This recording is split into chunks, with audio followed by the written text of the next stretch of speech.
Hi everyone and welcome back to Angrezify. Before we start this lesson, I want you to listen to these sounds attentively.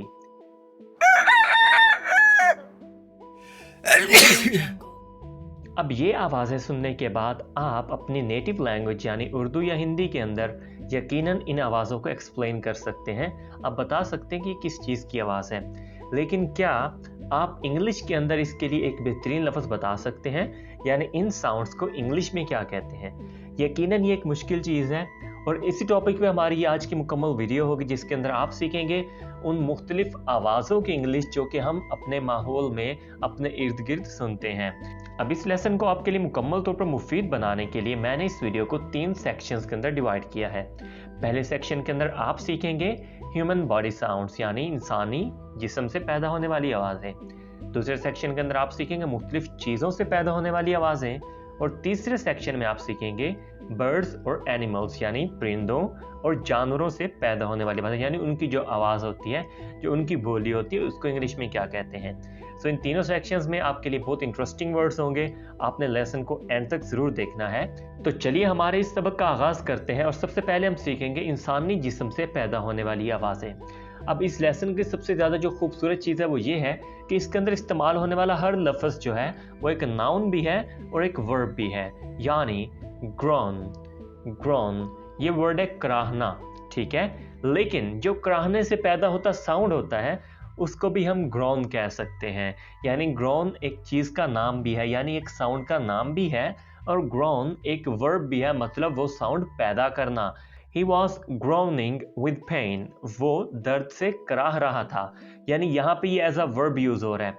लेकिन आप ये भी कह सकते हैं I heard a groan, I heard a groan, सुनी, मैंने एक कराहट सुनी, यानी कराहने की आवाज सुनी। तो आप as a noun as a verb दोनों तरीके से यूज कर सकते हैं। नेक्स्ट वर्ड है स्निफ, सूं सूं करना या नाक से खींचना। Take a sniff of this सर्क, take a sniff of this सर्क। अब यहाँ पे जो स्निफ है वो एज अ नाउन यूज हो रहा है, राइट। Next one whisper. अब विस्पर जो है इसका मतलब है खुसर फुसर या फिर खुसर फुसर करना, यानी नाउन और वर्ब दोनों तौर पे यूज हो रहा है। Two women were whispering there, वहां पे दो जो औरतें थी वो विस्पर कर रही थी, यानी खुसर फुसर कर रही थी। नेक्स्ट वन blow, यानी फूंक मारना। blow the candle, blow out the candle, यानी कैंडल को फूंक मारकर बुझा दो। blow out the candle, blow फूंक मारना।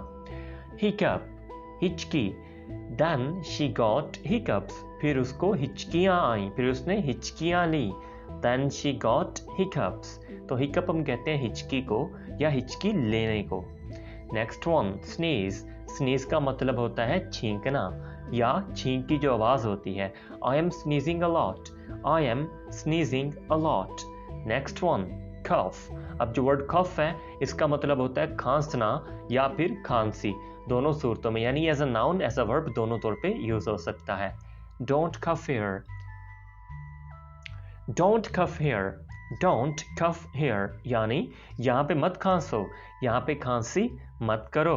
Next one grind the teeth, grind the teeth। अब कुछ लोग इस वर्ड को grind बोल रहे होते हैं, जो कि wrong है। इस वर्ड की प्रोनाउंसिएशन है grind, grind, grind the teeth।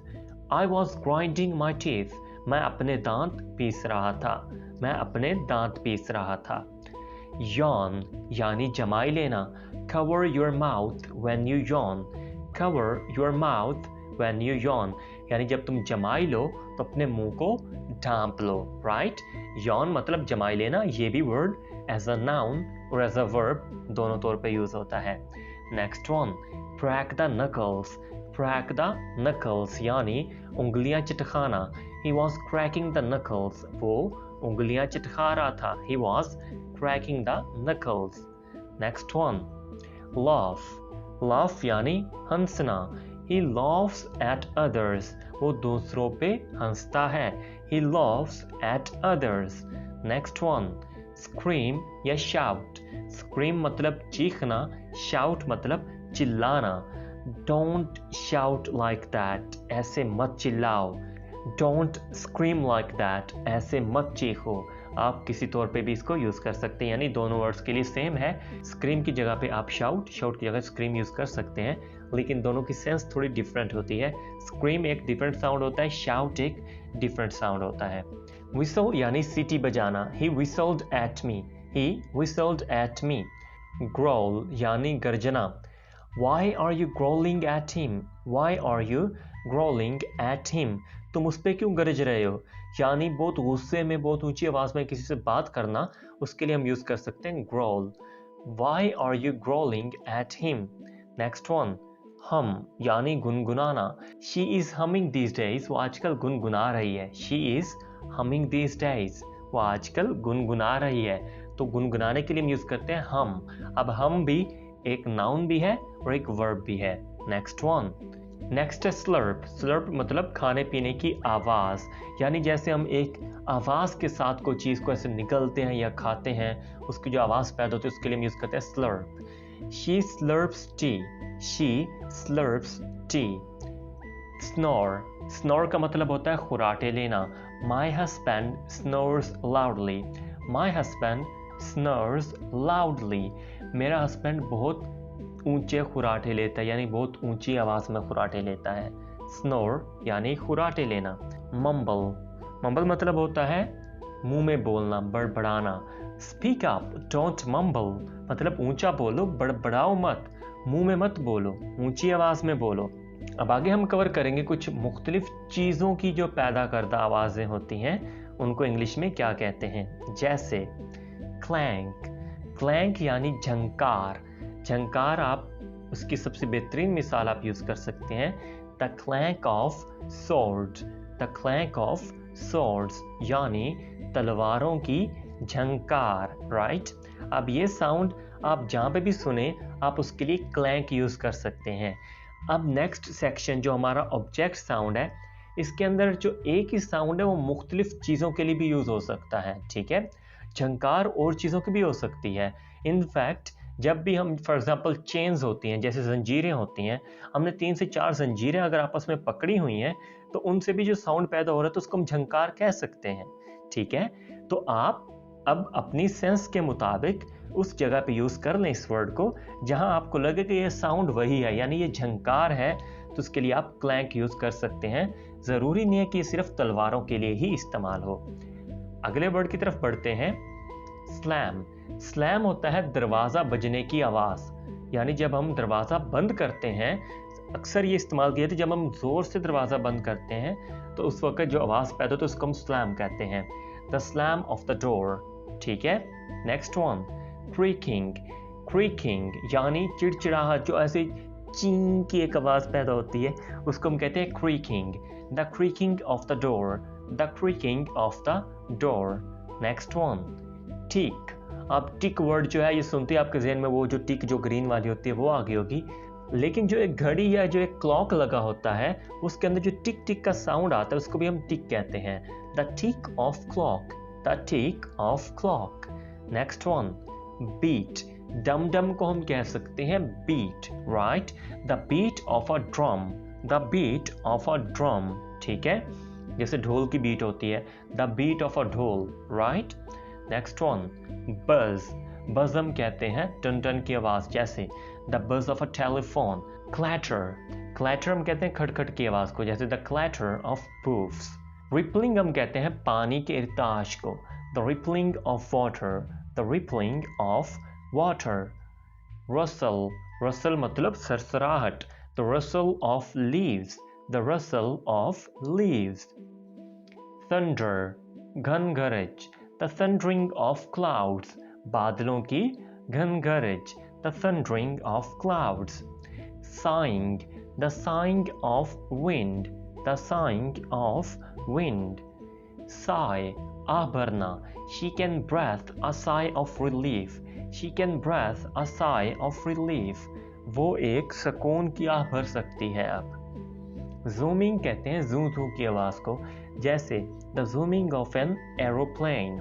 Next one, अब हम बात करेंगे कुछ बर्ड्स एंड एनिमल साउंड की, यानी जानवरों और परिंदों की बोलियां, राइट। सबसे पहला वर्ड है बार्क, यानी कुत्ते के भौंकने की आवाज, द डॉग barks, कुत्ता भौंकता है। meow, meow मीन बिल्ली की जो मियाऊ की आवाज होती है।